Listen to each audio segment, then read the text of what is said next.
यहाँ उपस्थित हमारे मीडिया के आप सभी साथियों, कांग्रेस परिवार के उपस्थित सभी सदस्यगण, मैं आपको प्रणाम करता हूँ। हमारा देश हमेशा से पौराणिक काल से कुछ ऐसी मान्यताएं हैं, परंपराएं हैं, उनको मानता चला आ रहा है। परंतु बहुत दुख होता है कि जब उन मान्यताओं परंपराओं के अनुसार जो हमारे त्योहार होते हैं, और खास तौर पर रक्षाबंधन जैसा पवित्र त्योहार जो भाई बहनों के बीच में, मैं ये कहूँगा कि एक ऐसा बंधन है जिसकी बड़ी बड़ी मिसालें भी हमारे समाज और देश के सामने है कि वहाँ झूठ नहीं बोला जाता। रक्षा की, सुरक्षा की गारंटी होता है वो रक्षाबंधन का पवित्र त्योहार, और उसमें बांधे जाने वाला वो स्नेह और प्यार का बंधन। उस त्योहार को भी भारतीय जनता पार्टी और उसके नेताओं ने राजनीति बीच में लाकर कलंकित करने का प्रयास किया। मैं तो ये कहूँ, बहुत बड़ा सम्मेलन, सरकारी खर्च पर हजारों की संख्या में हमारी माताओं बहनों को गाड़ी में बिठाकर भोपाल में लाना, और उसके बाद ये कहना कि रक्षाबंधन के उपहार उनके भाई मध्य प्रदेश के मुख्यमंत्री आदरणीय शिवराज सिंह जी उनको देंगे, तोहफा देंगे। ये अपने आप में, जैसा मैंने पहले कहा कि राखी जैसे पवित्र त्योहार को भी राजनीतिक रूप से इस्तेमाल करके एक पाप किया जा रहा है। और जब हमारी माताएं बहनें वहाँ पहुँचती हैं तो उनको तोहफा क्या मिलता है? बड़ा आश्चर्य होता है मुझे कि माननीय मुख्यमंत्री जी के लिए जो भी उनके आधिकारिक या अधिकृत या अनधिकृत जो स्पीच राइटर हैं, जो उनका भाषण बनाते हैं, वो अपनी अकल का इस्तेमाल भी उसमें नहीं करते। सावन के महीने में वो एक कहावत हमने सुनी थी, सावन के अंधे को, आप सबने भी सुनी हो। सावन के महीने में 450 रुपये में घरेलू गैस का सिलेंडर बहनों को दिया जाएगा। मेरी जानकारी के और जो हमारा सनातन धर्म का कैलेंडर है उसके हिसाब से तो सावन का महीना अगले 4 दिन में खत्म हो जाएगा। तो ये 450 रुपये का सिलेंडर सिर्फ सावन के महीने में दिया जाएगा बहनों को, माताओं को। कैसे देंगे, किसको देंगे, और सिर्फ सावन के महीने में क्यों दिया जाएगा? हमने कहा, माननीय कमलनाथ जी जो मध्य प्रदेश के पूर्व मुख्यमंत्री हैं, मध्य प्रदेश कांग्रेस कमेटी के अध्यक्ष हैं, और जिसको मध्य प्रदेश की आम जनता अभी मुख्यमंत्री के रूप में देख रही है, उन्होंने स्पष्ट कहा कि कांग्रेस पार्टी की सरकार बनते ही बिना भेदभाव के इस महंगाई के दौर में हमारी माताओं बहनों को निजात दिलाने के लिए हम 500 रुपये में सिलेंडर मुहैया कराएंगे। हमने माह नहीं कहा, हमने ये कहा कि 500 रुपये प्रति माह उनको जो सिलेंडर लगेगा वो हमेशा उपलब्ध कराएंगे। साथियों, एक बहुत गंभीर बात मैं आप सबके सामने और रखना चाहता हूँ। माननीय मुख्यमंत्री जी ने कहा कि अगले वर्ष, जब उनको पता है कि उनको सत्ता में नहीं रहना, वो मुख्यमंत्री नहीं रहेंगे, अगले वर्ष हम शराब की उन दुकानों को बंद कर देंगे जहां हमारी माताएं बहनें 50% से अधिक संख्या में कहेंगी कि यहाँ शराब की दुकान नहीं होना चाहिए। मैं बड़े आदर के साथ आपको याद दिलाना चाहता हूँ, भारतीय जनता पार्टी की कद्दावर नेता, इस प्रदेश की पूर्व मुख्यमंत्री साध्वी उमा भारती जी ने कहा था कि शराब की दुकान बंद कर दो छोटे भैया, बंद नहीं हुई। पत्थर भी उन्होंने उठाया, वो पत्थर उछला भी, उसके बाद भी शराब की दुकान बंद नहीं हुई। इसी भोपाल में, राजधानी में महिलाएं महीनों तक अनशन पे बैठी रही कि भैया शराब की दुकानें बंद कर दे, बंद नहीं की गई। इसी में एक बात और जोड़ी गई कि हमारी सरकार ने हाथों को बंद कर दिया। मैं बड़े आदर के साथ माननीय मुख्यमंत्री जी आपसे पूछना चाहता हूं कि वो आहतें शुरू किसने की? वो आहतों की परंपरा मध्य प्रदेश में आई कहां से थी और किसने शुरुआत की थी? और आपने तो एक नई परंपरा और डाल दी कि विदेशी देसी एक ही जगह बिकेगी, जिससे जगह जगह कानून व्यवस्था खराब भी हो रही। शराब की दुकानें आपने कहा हम कम करेंगे, आपने उनको डबल कर दी। मैं आपका ध्यान इसलिए और आकर्षित करना चाहता हूँ कि माननीय मुख्यमंत्री जी जहाँ भी जा रहे हैं और जो कोई उनके कान में कुछ कहता है वो उसमें घोषणा कर देते। मुझे तो ऐसा लगता है कि अगर चुनाव में थोड़ा समय और बढ़ गया होने में, आचार संहिता लगने में, तो मध्य प्रदेश में 230 विधानसभा की सीटें हैं और मध्य प्रदेश में कहीं 230 जिलों के निर्माण की घोषणा न कर दे माननीय मुख्यमंत्री कि हर विधानसभा क्षेत्र में जो है वो जिला मुख्यालय रहेगा, और वो कर भी सकते हैं। साथियों, हमेशा से हम सबका ये मानना रहा है कि चाहे हमारा परिवार हो, चाहे हमारा व्यापार हो, चाहे हमारी सरकार है, ये तंत्र तभी ठीक ढंग से चलता है जब हिसाब किताब की व्यवस्था और अर्थ की व्यवस्था ठीक हो। शायद माननीय मुख्यमंत्री जी ये सोच नहीं रहे हैं बोलने से पहले कि जो घोषणाएं वो कर रहे हैं वो कैसे पूरी करें। उनकी सिर्फ मुझे जो दिख रही है भावना, और मध्य प्रदेश के लोगों को भी महसूस हो रहा है, वो ये है कि अमेन केन येन केन प्रकार कैसे भी करके झूठ सच सब बोलकर सरकार बना ले, बाद में तो कुछ होना नहीं है। और मैं बात की सिर्फ राजनीतिक अंक लेने के लिए नहीं कह रहा हूँ, कि मैं आपके सामने आंकड़ों के साथ प्रस्तुत कर रहा हूँ। प्रेस नोट आपको उपलब्ध कराया जाएगा। लगभग 18.5 वर्ष से मध्य प्रदेश में भारतीय जनता पार्टी की सरकार है, और अधिकतम समय, लगभग पूरा ही समय, अगर हम उमा जी के छोटे से कार्यकाल को, स्वर्गीय बाबूलाल गौर साहब के कार्यकाल को छोड़ दें, तो शिवराज जी मुख्यमंत्री रहे। तो मैं आपका ध्यान इस ओर आकर्षित करना चाहता हूं कि उनने जो घोषणाएं की थी और उनने घोषणा करने के बाद उन घोषणाओं में से घोषणाओं की संख्या तो असंख्य, जो जो कुछ योजनाएं शुरू की थी वो भी उन्हीं के कार्यकाल में, उन्हीं के द्वारा, उन्हीं की सरकार में बंद कर दी है। मैं उनकी डिटेल भी अभी आपको दूंगा, आंकड़ों के साथ दूंगा, सरकार के पत्रों के साथ दूंगा। आपने सामाजिक सुरक्षा पेंशन, राज्य सरकार की सामाजिक सुरक्षा पेंशन, जिसमें मैं ये बात जरूर जोड़ना चाहूंगा कि जब 15 वर्ष के लंबे अंतराल के बाद माननीय कमलनाथ जी की कांग्रेस की सरकार मध्य प्रदेश में सत्तारूढ़ हुई थी, तो हमने उस सामाजिक सुरक्षा पेंशन को 300 रुपए से बढ़ाकर 600 रुपए किया। पर आप जो उनके हितग्राही हैं, हमारी वृद्ध माताएं बहनें जिनके पति नहीं है, जो विधवा भी हैं, उनके लिए जो सामाजिक सुरक्षा पेंशन थी, वो जिनकी संख्या लगभग 20 लाख से भी अधिक है, और हमारे दिव्यांग भाई बहन, उनके खातों में पिछले 3 माह से भी अधिक हो गए, वो पैसा नहीं पहुंचा। क्या वो मध्य प्रदेश के नागरिक नहीं है? क्या उनको सबसे अधिक इस पैसे की आवश्यकता नहीं है? तो आप जो आगे घोषणाएं कर रहे हैं उनको कैसे पूरी करेंगे, क्योंकि आपके पास पैसे नहीं है। इसी के साथ आप बड़ी बड़ी बातें करते हैं अनुसूचित जाति के, जनजाति के हमारे भाई बहनों के उत्थान के लिए, छात्रों के उत्थान के लिए। एक बहुत महत्वपूर्ण योजना जो मध्य प्रदेश में चालू थी, कक्षा 1 से लेकर 12वीं तक के छात्र छात्राओं को छात्रवृत्ति मिलने की, वो 2022-23 और 2023-24 में आज तक नहीं मिली, जिसके कारण उन शैक्षणिक संस्थाओं में जहां वो पढ़ रहे थे, बहुत सारे बच्चों को बाहर निकाल दिया, क्योंकि उनके माँ बाप के पास ये पैसा नहीं था कि वो पढ़ सके। इसका जवाबदार कौन है? माननीय शिवराज सिंह जी। क्या भारतीय जनता पार्टी की आपकी सरकार, जिसके आप मुख्यमंत्री हैं, मुखिया हैं, वो जवाबदार नहीं है? अनुसूचित जाति, मैं आज भी सुन रहा था उनके भाषण में, बड़ी बड़ी बातें वो कह रहे थे। पोस्ट मैट्रिक छात्र, मैं आपको दावे के साथ कह रहा हूँ, कागज भी आपको प्रस्तुत करेंगे हम। 2023-22-23, 23-24 अनुसूचित जाति पोस्ट मैट्रिक छात्रवृत्ति का केवल 40% भुगतान छात्र छात्राओं को किया गया है। छात्र छात्राओं की शेष 7% राशि का भुगतान नहीं हुआ है। 21-22 के 30,000 छात्र छात्राओं की राशि भी रुकी हुई है। क्या शिवराज जी, आपके दलित भांजे और भांजियां, जिनके आप तथाकथित रूप से अपने आप को मामा कहते हैं, उनका भविष्य आपके द्वारा अंधकारमय नहीं किया गया? क्योंकि आपकी सरकार वो पैसा नहीं दे रही जो बजट में प्रावधान, जो योजना पहले से चल रही थी। इसी प्रकार से जो अनुसूचित जाति व जनजाति अत्याचार निवारण अधिनियम अंतर्गत राहत मिलती, जो अनुसूचित जाति जनजाति के भाई बहन है उनके ऊपर जो उत्पीड़न होता है, उसके में जो हत्या, बलात्कार, मारपीट, जानलेवा हमला आदि इसके अंतर्गत आते हैं। प्रदेश में अप्रैल 2023 से राहत राशि को बांटने के लिए बजट नहीं है, क्योंकि आपने उस पर रोक लगा दी, पैसे का प्रावधान नहीं किया। तो अगर दलित भाई बहन हमारे, आदिवासी भाई बहन हमारे उत्पीड़न के शिकार जो हो चुके हैं, उनके लिए भी आपके पास राशि उपलब्ध नहीं है, आपके सरकार के पास पैसा नहीं है, तो कैसे मध्य प्रदेश की ये जनता मान ले कि जो आप चुनाव के समय में झूठी घोषणाएं पर घोषणाएं कर रहे हैं। और कमलनाथ जी ने तो कहा, और हम सब जानते हैं, मध्य प्रदेश की जनता कह रही है कि आप घोषणा मशीन हो चुके हैं। कैसे आपके वादों पे हमारी माताएं बहनें विश्वास कर लो? साथियों, मैं वित्त मंत्री के रूप में माननीय कमलनाथ जी की सरकार में काम कर रहा था। हमने 15 माह के कार्यकाल में जो हमारी बेटियों के विवाह मध्य प्रदेश में होते हैं, उस राशि को 25,000 रुपया से बढ़ाकर 51,000 रुपये किया। मध्य प्रदेश में अप्रैल 2023 के बाद से जितनी हमारी बेटियों का विवाह हुए हैं, उनकी कन्या विवाह राशि का भुगतान आज तक सरकार नहीं कर पाई, क्योंकि जिस विभाग के अंतर्गत ये भुगतान होता है, उसकी राशि आहरण पर सरकार द्वारा रोक लगा दी गई है, ये कहते हुए कि हमारी वित्तीय स्थिति ठीक नहीं। तो जिन बच्चियों का विवाह हो गया, मामा जी, आप उनका पैसा नहीं दे पा रहे हैं, आगे आप घोषणा पे घोषणा कर रहे हैं। क्यों हमारी वह बच्चियां, आपकी भांजियां, जिन्हें आप कहते हैं, आपके ऊपर विश्वास करें, और क्यों उन भांजियों की माताएं आपके ऊपर विश्वास करें? इसका जवाब आप जरूर दीजिए, क्योंकि इस राशि पर रोक आपने लगाई, आपकी सरकार ने लगाई। साथियों, शिवराज जी ने लाडली बहना योजना का बड़ा जोर शोर से डंका पीट कर प्रचार किया, 1,000 रुपये दूंगा। तो सबसे पहले तो मैं आपसे पूछना चाहता हूँ कि मामा, इन लाडली बहनों को, हमारी माताओं को 18.5 वर्ष क्यों इंतजार कराया आपने? 2004 में जब आपकी सरकार आई थी, अगर आप इसको शुरू कर देते तो प्रति माह कितना पैसा हमारी माताओं बहनों को मिल रहा होता, खुशहाली होती, संपन्नता होती।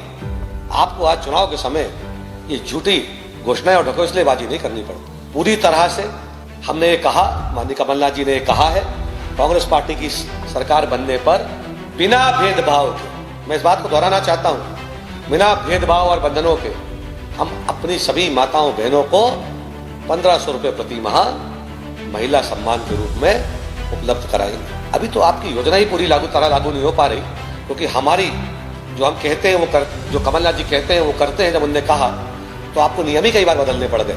आयु इतनी कर दो, ये सीमा हटा दो, ये बंधन हटा दो, अब ट्रैक्टर वालों को भी शामिल कर दो। आप कांग्रेस पार्टी की माननीय कमलनाथ जी की बातों को सुनकर उनका अनुसरण करना चाहते हो, पर आपके पास योग्य लोग नहीं है जो सही तरीके से उन योजनाओं को बना भी सके, उनके नियम कायदे भी बना सके। इसलिए मध्य प्रदेश की माताएं बहनें आपके ऊपर विश्वास अब नहीं रखती है, पूरी तरह से उनका विश्वास आपके ऊपर है। देखिए, किसी भी सभ्य समाज के लिए, किसी भी देश के लिए सबसे महत्वपूर्ण ये होता है कि जो उनके नौनिहाल हैं, जो छात्र हैं, जो बच्चे स्कूल शिक्षा ग्रहण करते हैं, वो शिक्षा का स्तर अच्छा हो, वहाँ माहौल अच्छा हो, और वो तभी हो सकता है कि जब शिक्षा की जो जगह है, जो शाला का प्रांगण है, वो अच्छा हो।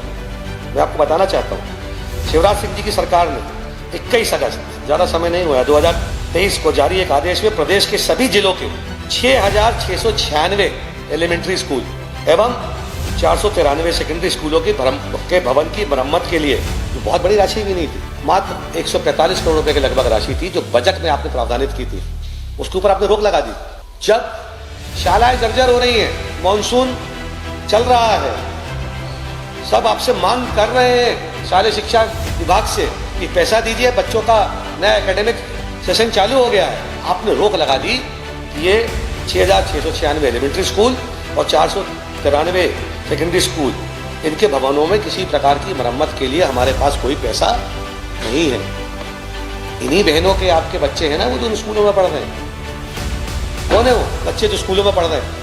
अगर उनके साथ कोई घटना दुर्घटना, इनने तुरंत बंद किया जब इनने खरीद फरोख्त की सरकार दोबारा बनाई 2020 में, और वापस उसको नाम संबल दिया। पर उस संबल के कंबल की क्या हालत है, ये भी मैं आपको जरूर बताना चाहूंगा। संबल योजना के अंतर्गत श्रमिकों की मृत्यु होने पर दी जाने वाली अनुग्रह सहायता राशि मृत्यु होने पर का वितरण बंद है। वर्ष 2022 में हजारों मृत्यु के प्रकरण हैं जिनका निराकरण नहीं हुआ अभी तक, इनके लिए राशि आवंटित नहीं की गई क्योंकि बजट नहीं है और पैसा नहीं है। तो मैं आपकी सरकार से ये पूछना चाहूंगा, माननीय शिवराज सिंह जी और भारतीय जनता पार्टी के नेताओं से, कि जिनकी मृत्यु हुई थी वो इन्हीं बहनों के तो पति थे, इन्हीं माताओं के तो बच्चे थे, और कुछ हमारी माताएं बहनें भी थी जिनकी अकाल मृत्यु हुई थी और जिनको इसका लाभ मिलना था।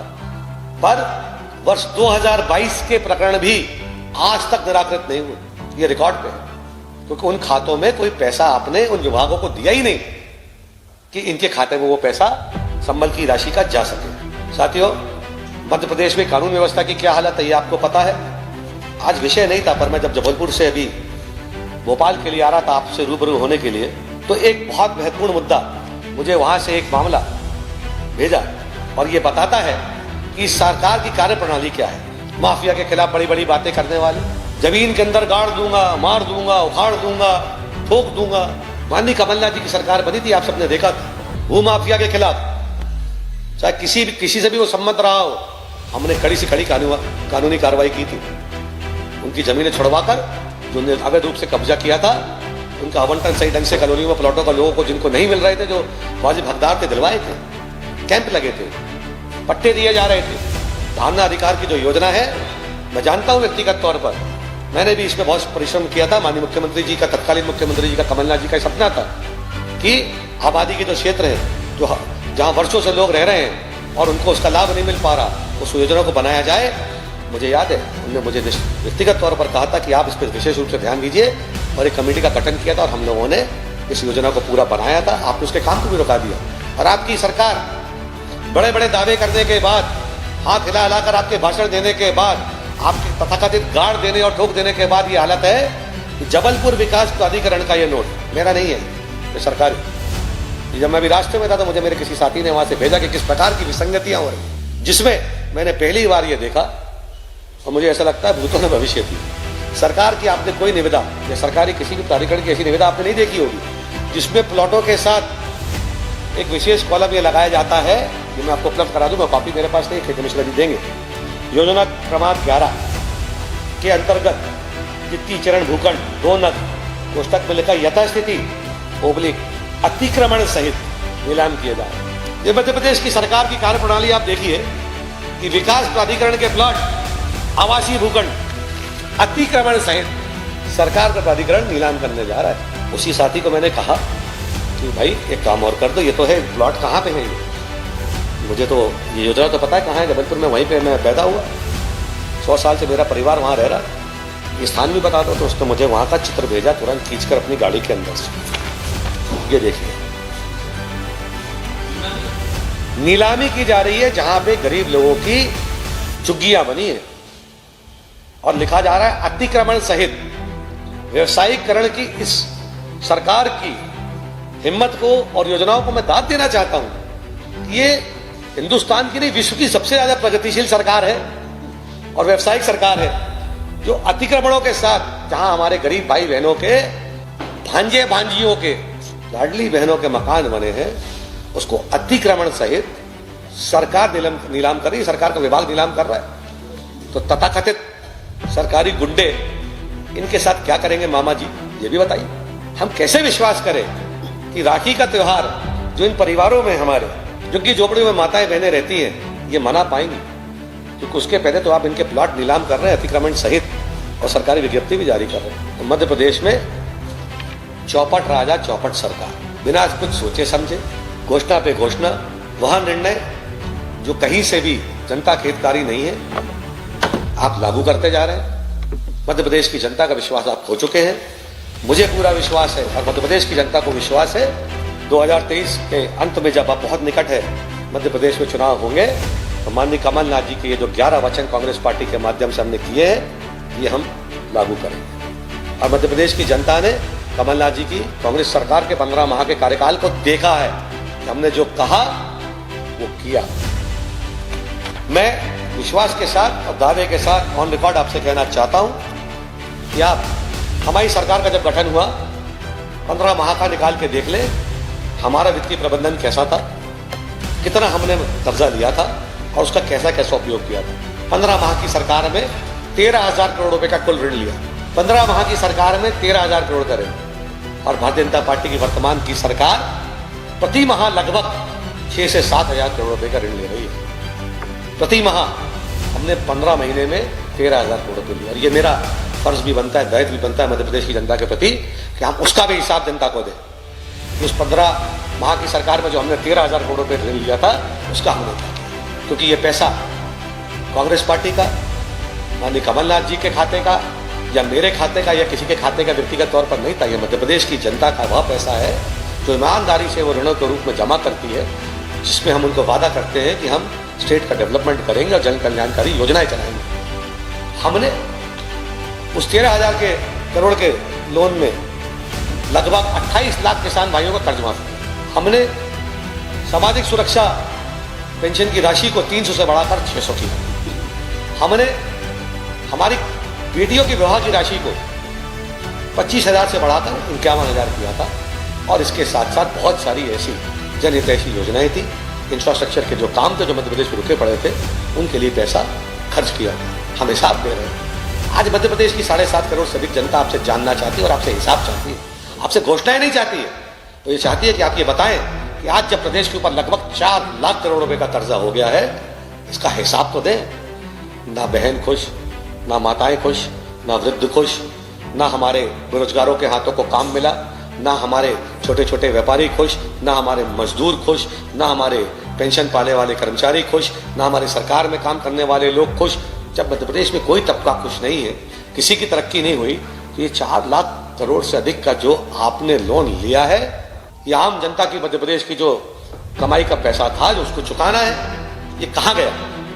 डैम टूट रहे हैं, स्कूल के भवनों का निर्माण नहीं हो रहा है, 6 माह के अंदर बने हुए नेशनल हाईवे साफ हुए जा रहे हैं, पुलिस कानून व्यवस्था ये है, स्वास्थ्य व्यवस्था का ये हाल है। जैसा पहले आपको बताया, निकिता ने अभी कहा कि डिलीवरी हो रही है ठेलों के ऊपर। अगर किसी की कोई भगवान न करे किसी कारण से मृत्यु हो जाती है, तो उसकी लाश को कचरा गाड़ी में ढोया जा रहा है। तो ये रुपया कहाँ गया?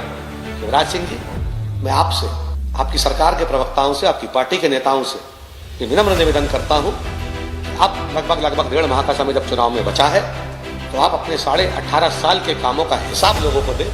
आपकी छोटी घोषणाओं पर किसी का विश्वास अब बचा नहीं है। और जो ये लोन, जो कर्ज के दलदल में आपने मध्य प्रदेश को फंसाया है, इसका हिसाब आप जहां जाएं सबसे पहले दें। गीता पे हाथ रखकर कसम खाएं कि मैं जो कहूंगा सच कहूंगा, दिल पे हाथ रख के झूठ ना बोलें। और उसके बाद कहें कि मैंने पैसे का उपयोग या दुरुपयोग ऐसे किया, मेरी सरकार ने ये अच्छे काम किए। उसके बाद आपको ये हक प्राप्त होगा, अगर जनता आप पर विश्वास करती है कि आप और आगे की घोषणाएं कर सके।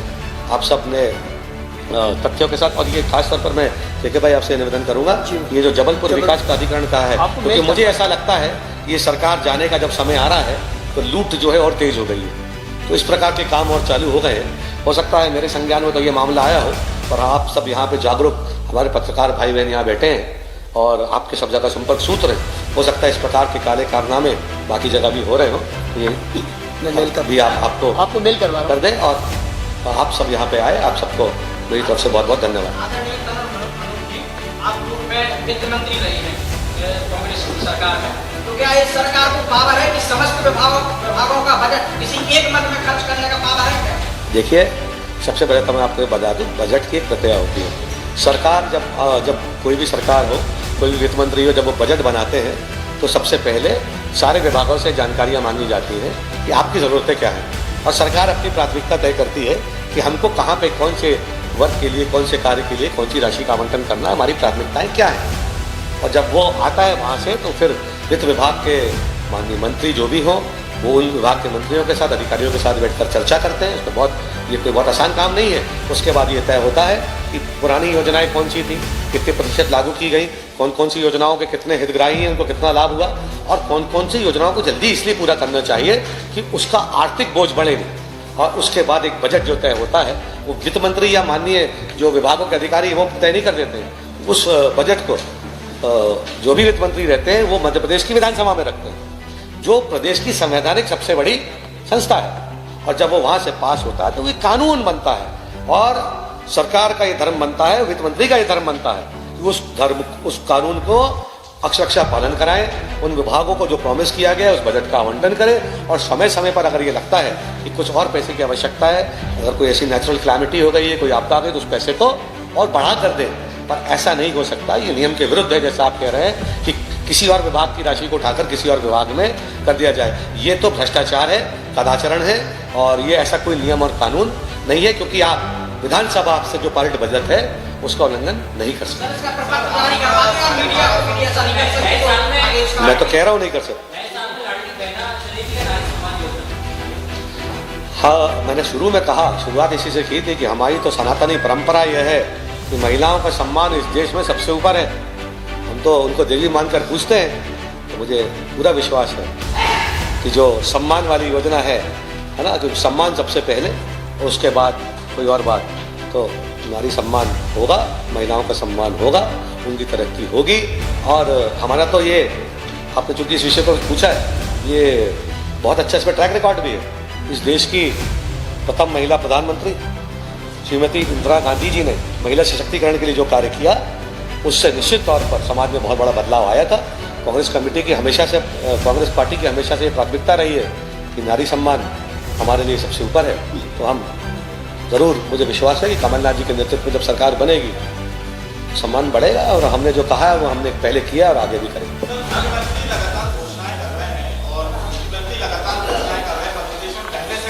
आपके वचन पत्र में भी तमाम घोषणाएं की जा रही है, 1500 से महीना दिया जाएगा, 500 सिलेंडर दिया जाएगा।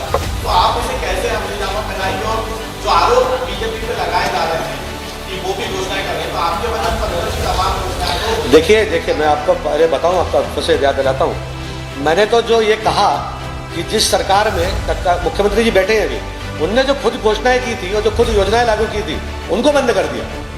तो हम जब कोई भी रिश्ता बनाते हैं, हमारे परंपरा है ना, उसका ट्रैक रिकॉर्ड देखा जाता है ना। अगर हम अपनी बहन का भी रिश्ता कहीं लेकर जाते हैं तो पूरे परिवार के बारे में जानकारी ले लेते हैं। तो मैं तो यही कहूँगा मध्य प्रदेश की जनता से, और वो बड़ी जो हमारे प्रदेश की जनता है वो इस बात को जागरूक है, जानती है कि रिश्ता जोड़ने से पहले जिसको 5 साल तक आपको प्रदेश की बागडोर संभालनी है, उसका चारित्रिक प्रमाण पत्र और जो उसका ट्रैक रिकॉर्ड है उसको भी देख ले। हमने जो कहा, माननीय कमलनाथ जी ने जो कहा वो किया। किसान कर्ज माफी की हमने बात की थी, हमने 28 लाख किसान भाई बहनों का कर्जा माफ किया। सरकार पूरी रहती हम सबका करते, पर जैसी हमारी सरकार गई उसको बंद कर दी। हमने निराश्रित पेंशन को बढ़ाने की बात की थी और कहा था कि हम इसको 1000 रुपये तक बढ़ाएंगे। हमने प्रथम वर्ष में 300 से बढ़ाकर 600 किया। हमारी सरकार रहती हम 1000 उसी समय कर देते। हमने ये कहा था कि हम कानून व्यवस्था को सुधारेंगे, हमने करके दिखाया। आज आप देख सकते हैं कानून व्यवस्था की क्या हाल है। हमने हमारी बेटी बहनों के विवाह के लिए 25,000 से बढ़ाकर कहा था हम 51,000 करेंगे, हमने लागू किया।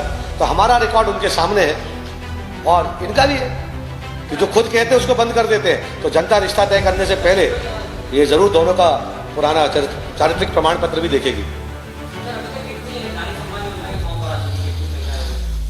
मैं आपसे झूठ नहीं कहूंगा, मुझे इसकी आधिकारिक पुष्टि नहीं कर सकता, पर हाँ मैं आपको बता सकता हूं कि मेरी विधानसभा क्षेत्र में ही लगभग हम 45,000 से अधिक नारी सम्मान योजना के फॉर्म बिना भेदभाव के।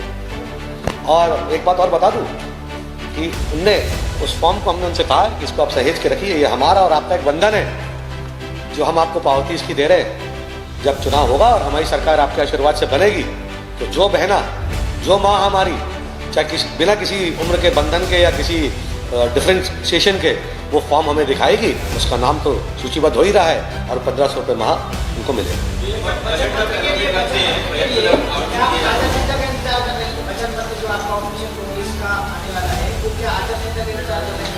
आचार संहिता का इंतजार नहीं कर रहे हैं। देखिए, हम एक राजनीतिक दल हैं, हमें पता है कब क्या कहना है और कब क्या करना है। तो हम निश्चित तौर पर हर वह चीज़ कहने से पहले, हम सिर्फ कहने वाले नहीं है घोषणावीर, मशीन से मैं ये कर दूंगा, मैं ये कह दूंगा, मैं ये कर दूंगा, मामा मामा मामी भांजा भांजी, ये नहीं है।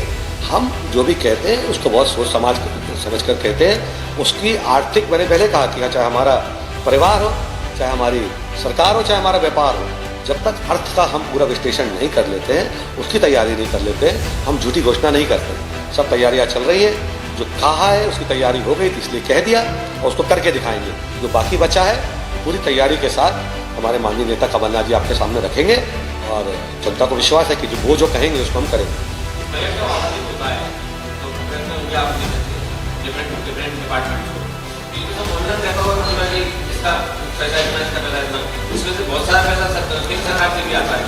तो फिर ये कैसे सारे विभागों का पैसा लेके एक जगह डाल दिया? ये देखिए, आप जो कह रहे हैं ये बहुत महत्वपूर्ण बात है और मैं इसकी, क्योंकि मैं इस विभाग में मंत्री रहा हूँ, मैं भी पूरी इसकी जांच करूंगा कि अगर ये उल्लंघन किया गया है तो इससे बड़ा और कोई अपराध हो नहीं सकता दंडनीय कि आपने मध्य प्रदेश की विधानसभा को भी गुमराह किया।